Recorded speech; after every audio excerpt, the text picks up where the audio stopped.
Salut les amis. Ça va, ça va? Ouais, bah Nantes, leur première mi-temps, ça va, parce que c'était costaud, quoi. C'est après, t'as le CSC, en deuxième mi-temps, Marseille était mieux, et c'est dommage, parce que bon, le but, ça, bon, je dis pas que c'est pas immérité, mais c'est un truc qui aurait pu être évité, quoi, avec un peu de chance. Et après, bah le match, ça devient plus compliqué, quoi. Après, ils ont quand même une ou deux situations pour revenir à un moment donné, mais c'est comme ça. Que voulez-vous, les amis? Après, défaite contre Marseille, y a rien de scandaleux, quoi. C'est contre les équipes qui sont à ta portée qu'il faut prendre des points. Naïti dit Messi incroyable quand il n'y a pas le choix, quand il y a les trois, c'est pas possible de trouver un équilibre, tout seul les autres travaillent.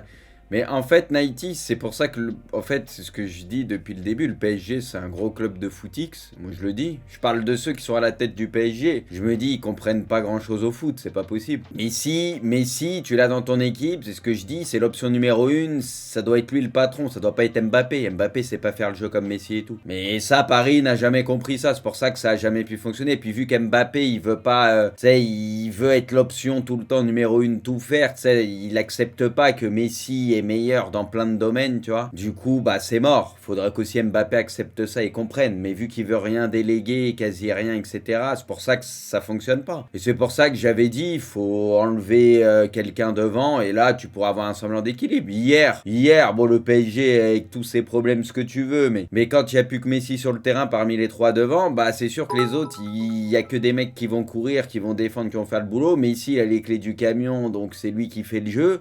Bah, et les gens et même les commentateurs, ils disent on a l'impression de voir le Messi un peu de l'Argentine. Bah oui, c'est l'option numéro 1, c'est logique. Il va toucher les ballons, machin, et voilà, c'est lui qui va faire la pluie et le beau temps. Du coup, pour toi, c'est une bonne nouvelle la blessure de Mbappé? En fait, c'est pas que c'est une bonne nouvelle la blessure de Mbappé, mais si t'enlèves Messi ou Mbappé, c'est une bonne nouvelle pour le PSG aujourd'hui, c'est tout, y a rien à comprendre. Si t'enlèves un des deux, c'est une bonne nouvelle parce qu'il n'y en a plus qu'un qui défend pas. C'est tout. C'est ce que je dis depuis le début. Tu peux pas jouer avec deux mecs qui défendent pas. Mbappé, il pourrait le faire, mais il veut pas défendre parce qu'il veut être que le numéro 1, machin et tout. Lui, il pourrait un peu défendre, faire les efforts. Il est plus jeune, un minimum. Mais il veut pas le faire, trop orgueilleux, etc. Tu vois, il a pas ce sens du sacrifice par rapport à ça. Tu sais, il veut rester le numéro 1, machin et tout. Donc, c'est pour ça que ça peut pas fonctionner quand ils sont tous les trois devant. Du coup, tu peux garder Neymar. Et après, bah, dans ces cas-là, ce que j'ai dit, prends pas Messi. Fallait pas prendre Messi. De toute façon, Messi, si tu le prends pour que ce soit l'option numéro 2, 3 de ton équipe, c'est que tu comprends rien au foot. Donc voilà. Pourtant, il y a encore une Coupe du Monde pour comprendre que le taulier, le patron, c'est lui qui doit faire les choses, mais personne comprend. Après, Mbappé, tu vas perdre en profondeur. Là, ce qui est dommage pour Paris, c'est que contre le Bayern, tu vas y perdre dans la profondeur. Et le Bayern, tu peux leur faire très mal comme ça. Tu vas y gagner peut-être dans le jeu, mais tu vas y perdre dans la profondeur parce qu'Mbappé, c'est le seul, tu vois, qui peut prendre vraiment la profondeur comme ça et aller à 10 000, quoi. Et on sait que le Bayern, ça joue haut, ça prend des risques. Donc, il peut y avoir des coups à jouer, quoi. MDR, tu parles comme si Messi a donné le décès au PSG. Il en a donné pas mal au Barça, jusqu'à preuve du contraire, Mbappé en a pas donné au PSG. Et c'est que sa deuxième saison au PSG à Messi, Claudio. Mais je pense que vous avez l'impression qu'il est là depuis 10 ans. On va voir Messi contre le Barça. Mais Messi pourra pas gagner tout seul. Il y a très peu de joueurs avec qui tu peux combiner en cette équipe. Même avec Mbappé, c'est dur de combiner, parce que la plupart des balles en 1-2, tu sais, il les remet mal, Mbappé, parce que tu sais, c'est pas un grand passeur. Mbappé, tu peux combiner un peu avec, mais il a ses limites. Il a que Neymar avec qui il peut combiner de ouf. Verratti un peu, mais Verratti, il est souvent plus bas. Il y a que Neymar qui peut comprendre un peu Messi et combiner dans les petits espaces et tout et jouer vite. Le reste non, dès que Messi, et tu le voyais encore hier, la plupart du temps il veut combiner, les mecs, les passes, ils savent en une touche, faut dire les choses comme elles le sont. Et c'était pareil contre Rennes ou je sais plus qui. Des fois, il te fait une passe, il te fait un truc. Les mecs, ils savent même pas remettre la passe en une touche. Tu sais, dans la course de Messi, ce qu'il aime bien trouver des relais. Les mecs, à Paris, il y en a très peu qui savent faire ça dans les petits espaces. Il y a que Messi. Mbappé, les gars, il sait pas faire le jeu. Il est pas fait pour ça. Les gens ils comprennent pas ça. Mbappé, je te dis pas qu'il peut pas décrocher de temps en temps, faire une passe ou quoi, mais c'est pas Neymar, c'est pas Messi pour faire le jeu. Putain, mais les gars, arrêtez de croire que Mbappé c'est Messi ou Neymar pour faire le jeu. Mais non, mais vraiment, ça me dépasse que dans la construction du jeu, on préfère que Mbappé construise le jeu plutôt qu'un Messi. Moi, franchement, ça me dépasse. Triplé de Balogun.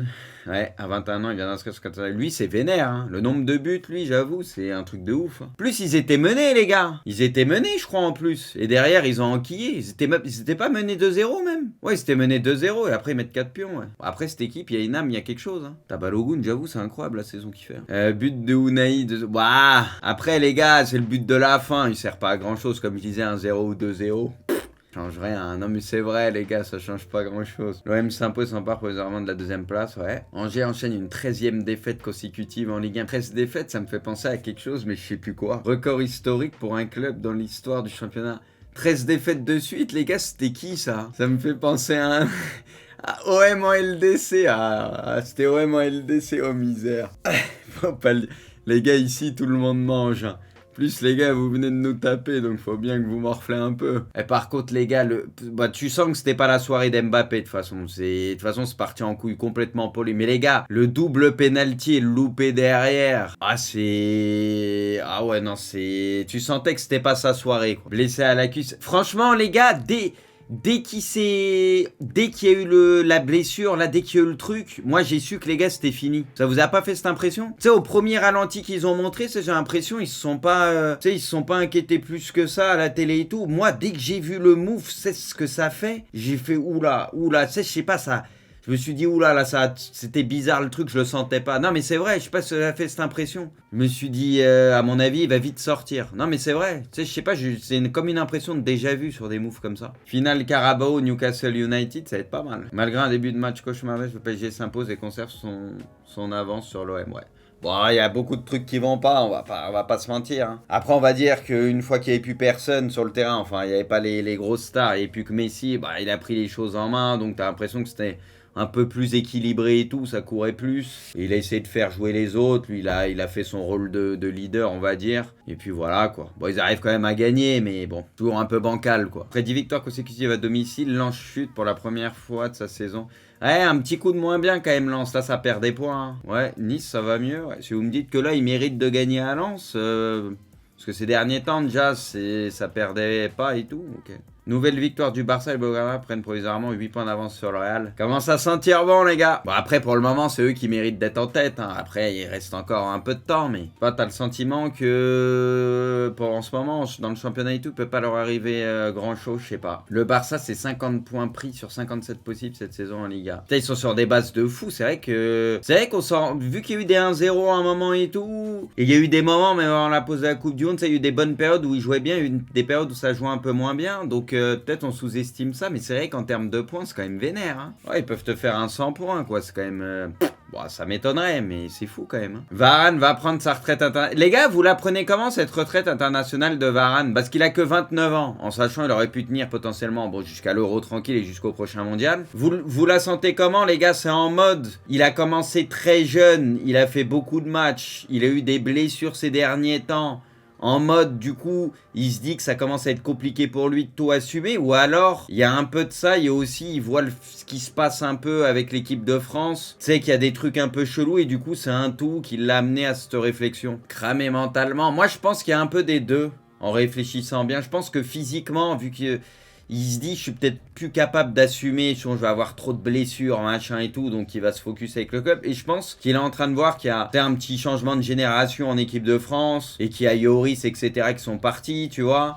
Et que c'est peut-être le moment de laisser sa place. Et aussi, il a vu ce qui s'est passé ces derniers temps, tu vois. Tu sais, j'ai l'impression que c'est un peu un tout, quoi. Franchement, Varane, on s'en souviendra. Bah, de toute façon, palmarès en club et en sélection, c'est incroyable. Il a tout gagné. C'est un truc de fou. Mais enfin, on se souviendra, on aura une bonne image de lui, quoi. Mbappé sera absent 3 semaines. Après, par contre, pour le Bayern, du coup, ça leur enlève une épine du pied. Parce que, comme j'ai dit, qui adorent jouer haut. Et c'est limite le seul joueur, de toute façon, qui peut leur faire mal comme ça, dans la profondeur. Ils vont vraiment, tu vois, pouvoir... Peut-être ils avaient prévu de jouer légèrement plus bas pour éviter ça, bah là ils vont pouvoir jouer très haut.